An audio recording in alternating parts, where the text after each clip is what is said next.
Assalamualaikum warahmatullahi wabarakatuh. Perkenalkan, nama saya Oktarifa Anggun Saputri, NPM 1901-2010-364 dari kelas aplikasi manajemen terpadu F. Pertama, saya akan menjelaskan kasus 1 mengenai rekrutmen dengan menggunakan aplikasi Odoo pada PT Bulan Sabit, yang mana video tutorial menggunakan aplikasi Odoo ini adalah sebagai berikut. Menggunakan aplikasi Odoo, sebelumnya kita harus mendownload atau membuka dengan Google Chrome, yaitu Odoo. Lalu kita pilih opsi free, pendaftaran atau penggunaan Odoo secara gratis. Setelah itu kita masuk ke menu login. Ketika kita belum mempunyai akun, kita bisa mendaftarnya terlebih dahulu dengan secara gratis. Tetapi kalau misalnya kita udah memiliki akun, kita bisa memasukkan email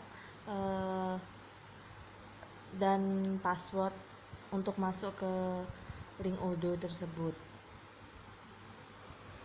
Setelah kita mendaftar, ketika kita belum punyai akun atau belum bisa login, kita terlebih dahulu mendaftar.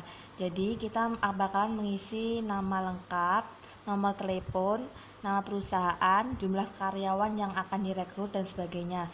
Setelah itu akan terdaftar dan muncul pada layar seperti ini.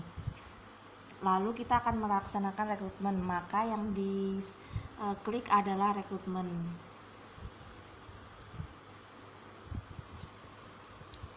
Kita mengklik rekrutmen, maka kita akan muncul di layar sebagai job position. Kita mengisi job aplikasi apa saja yang ada di dalam PT Bulan Sabit, yaitu kita dengan menambahkan, yaitu mengklik create, lalu kita menyesuaikan apa saja yang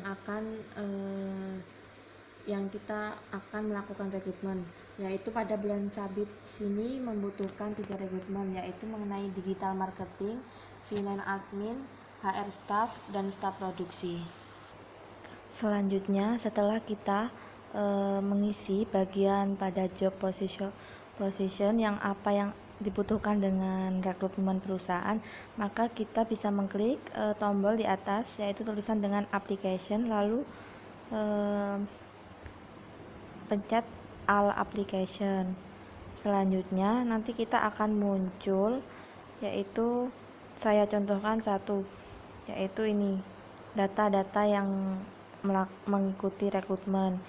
Jadi di sini saya menuliskan nama Dewi Sepita, yang mana di sini kita akan disuruh untuk mengisi email, nomor HP, degree, application jobnya apa, departemennya apa, adapun gajinya, dan kita mengetahui adanya rekrutmen melalui apa, bisa melalui Facebook, Twitter, dan sebagainya. Setelah itu kita bisa menambahkan lagi job yang lain, mengisi data para pengikut rekrutmen, yaitu dengan mengklik create. Selanjutnya kita mengisi seperti halnya sama dengan yang awal tadi, dengan mengisi email, namanya, nomor HP, dan lain sebagainya. Selanjutnya setelah kita mengisi setiap application yang ada di suatu perekrutan perusahaan tersebut, maka akan muncul sebagai berikut. Application sesuai job, karena ada 4 application jobnya, jadi di sini saya mencontohkan 4 juga. Selanjutnya, lalu setelah itu kita bisa mengklik activity, yang dimana tombolnya ada di sebelah kanan atas pojok yang bagian seperti gambar jam, lalu kita klik dan muncul seperti ini. Kita mengklik rekrutmen, maka kita akan muncul di layar sebagai job position. Kita mengisi job aplikasi apa saja yang ada di dalam PT Bulan Sabit, yaitu kita dengan menambahkan, yaitu mengklik create, lalu kita menyesuaikan apa saja yang akan kita akan melakukan rekrutmen, yaitu pada bulan sabit sini membutuhkan 3 rekrutmen, yaitu mengenai digital marketing, finance admin, HR staff, dan staff produksi. Selanjutnya setelah kita mengisi bagian pada job position yang apa yang dibutuhkan dengan rekrutmen perusahaan, maka kita bisa mengklik tombol di atas yaitu tulisan dengan application, lalu pencet all application. Selanjutnya nanti kita akan muncul, yaitu saya contohkan satu, yaitu ini data-data yang mengikuti rekrutmen. Jadi di sini saya menuliskan nama Dewi Sepita, yang mana di sini kita akan disuruh untuk mengisi email, nomor HP, degree, application jobnya apa, departemennya apa, adapun gajinya, dan kita mengetahui adanya rekrutmen melalui apa, bisa melalui Facebook, Twitter, dan sebagainya. Setelah itu kita bisa menambahkan lagi job yang lain mengisi data para pengikut rekrutmen, yaitu dengan mengklik create. Selanjutnya kita mengisi seperti halnya sama dengan yang awal tadi, dengan mengisi email, namanya, nomor HP, dan lain sebagainya. Selanjutnya setelah kita mengisi setiap application yang ada di suatu perekrutan perusahaan tersebut, maka akan muncul sebagai berikut. Application sesuai job, karena ada 4 application jobnya, jadi di sini saya mencontohkan 4 juga. Selanjutnya,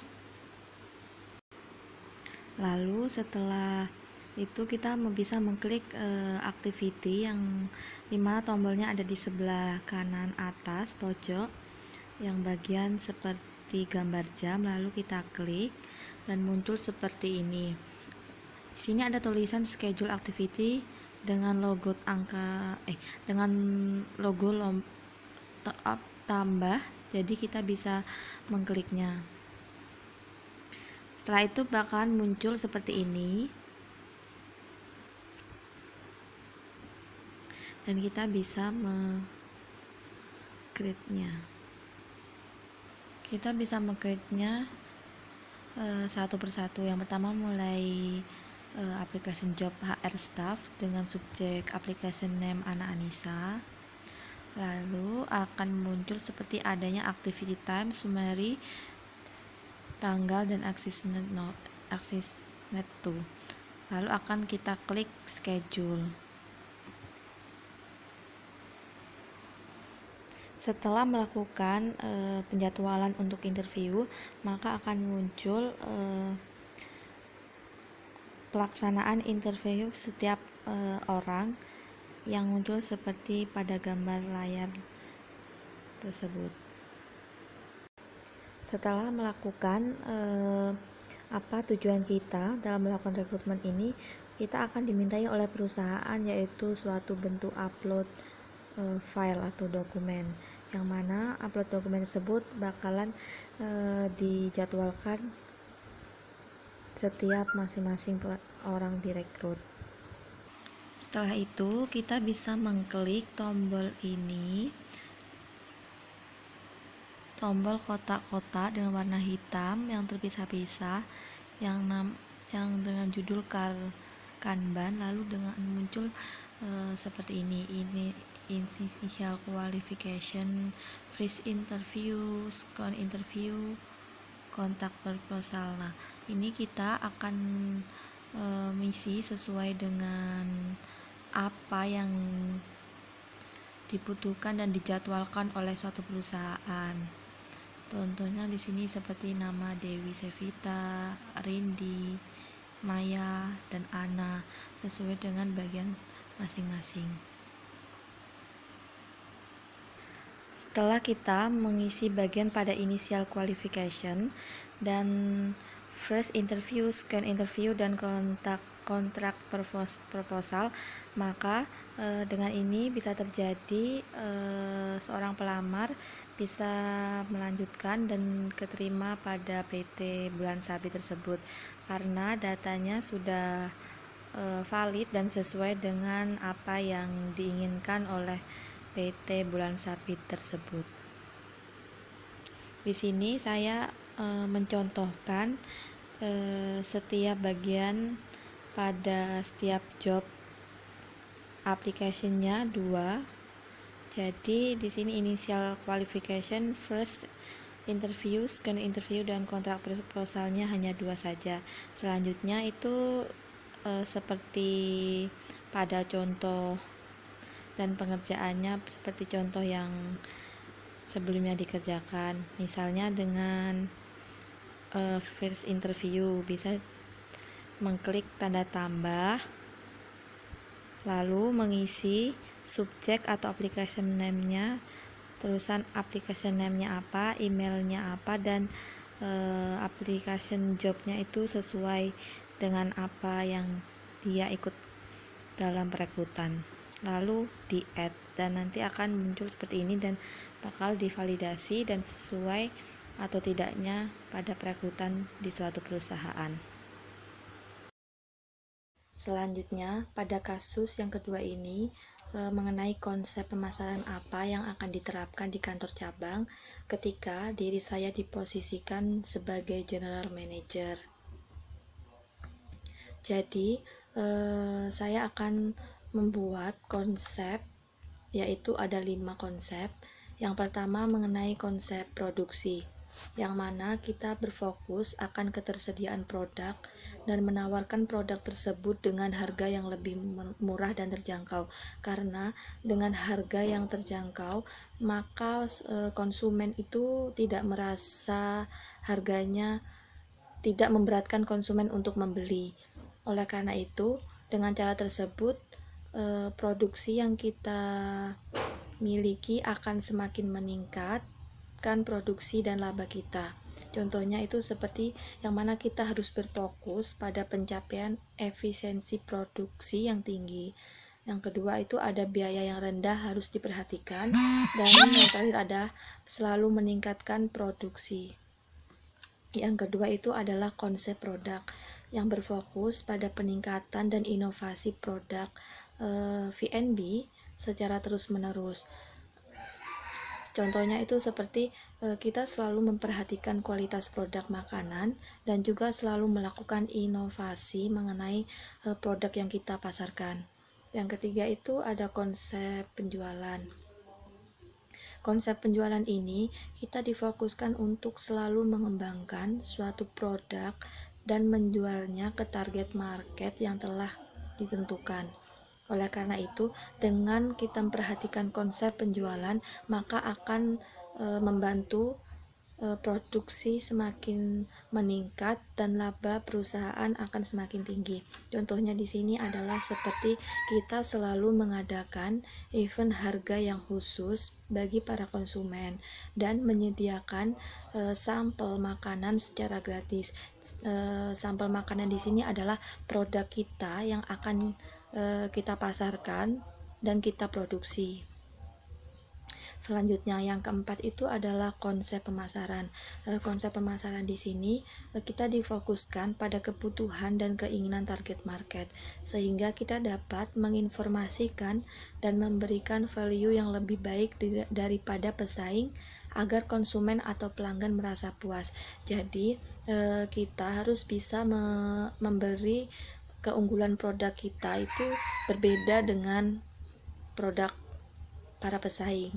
Oleh karena itu, value suatu produk kita akan dipandang bagus dan menarik. Contohnya di sini kita bisa menggunakan pemasaran produk kita itu menggunakan jasa influencer untuk melakukan suatu promosi atau menggunakan platform media sosial dalam melakukan pemasaran produk agar produk yang kita produksi dan kita pasarkan, semakin orang banyak tahu dan orang dapat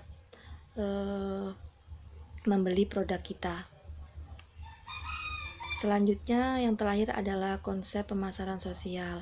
Di sini sebaiknya kita sebagai perusahaan dapat menjaga keseimbangan antara keuntungan perusahaan, keinginan konsumen, dan kesejahteraan bagi masyarakat.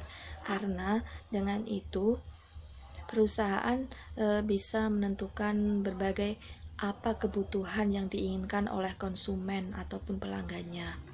Contohnya di sini konsep pemasaran sosialnya adalah perusahaan dapat menentukan kebutuhannya sebagai apa. Misalnya pada pandemi COVID-19 ini, kebutuhan yang dibutuhkan apa? Contohnya hand sanitizer, masker.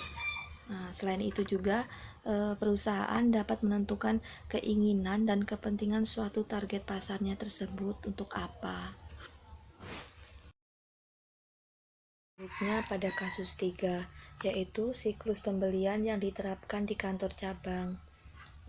Jadi siklus pembeliannya itu meliputi yang pertama, melakukan permintaan pembelian atau request.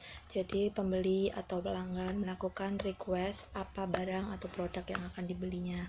Dan selanjutnya itu ke tahap pemesanan pembelian produk atau order. Jadi kita membeli atau barang tersebut atau produk itu secara memesan dulu, sebagai katanya itu biasanya order. Selanjutnya ke tahap uang muka pembelian. Uang muka pembelian di sini orang bisa melakukan pembayaran uang muka pembelian ketika barang atau produknya tidak sesuai.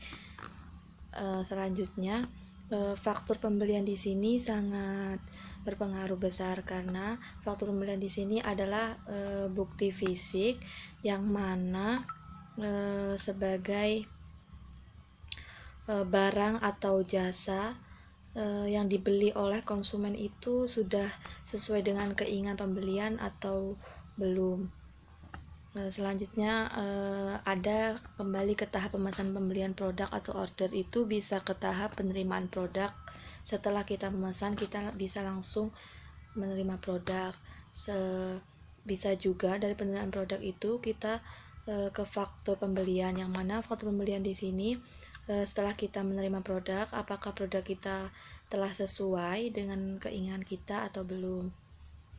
Nah, selanjutnya setelah ke pemesanan pembelian produk atau order, kita bisa langsung ke faktur pembelian dan arah panah yang ke bawah kanan itu langsung tanpa melalui penerimaan produk, langsung ke pembayaran pembelian secara tunai ataupun non tunai. Selain itu ada juga siklus pembelian yang mana bisa dilakukan juga dengan yang pertama, kita melakukan permintaan pembelian atau request sesuai apa yang kita inginkan.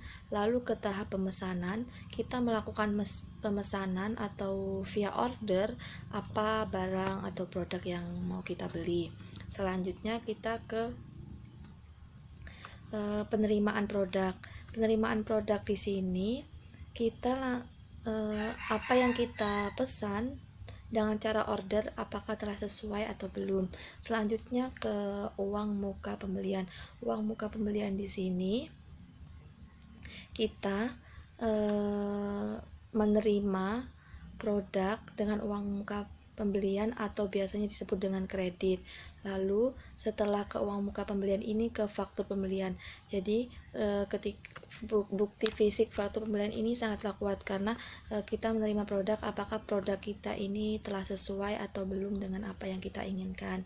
Setelah itu ke retur pembelian. Retur pembelian di sini kita bisa mengembalikan barang yang telah kita terima dan kita pesen apakah telah sesuai atau belum dengan apa yang kita butuhkan dan apa yang kita inginkan. Jadi kalau belum sesuai, kita bisa mengembalikan ke supplier atau ke penjual yang kita membeli produk tersebut di mana. Dan terima kasih atas pemaparan yang bisa saya sampaikan dalam penyelesaian kasus ini. Jika ada kurang kata ataupun kurang tepat dalam penyampaian yang saya berikan, saya mohon maaf. Pada Allah saya mohon ampun. Wabillahi taufiq walhidayah. Wassalamualaikum warahmatullahi wabarakatuh.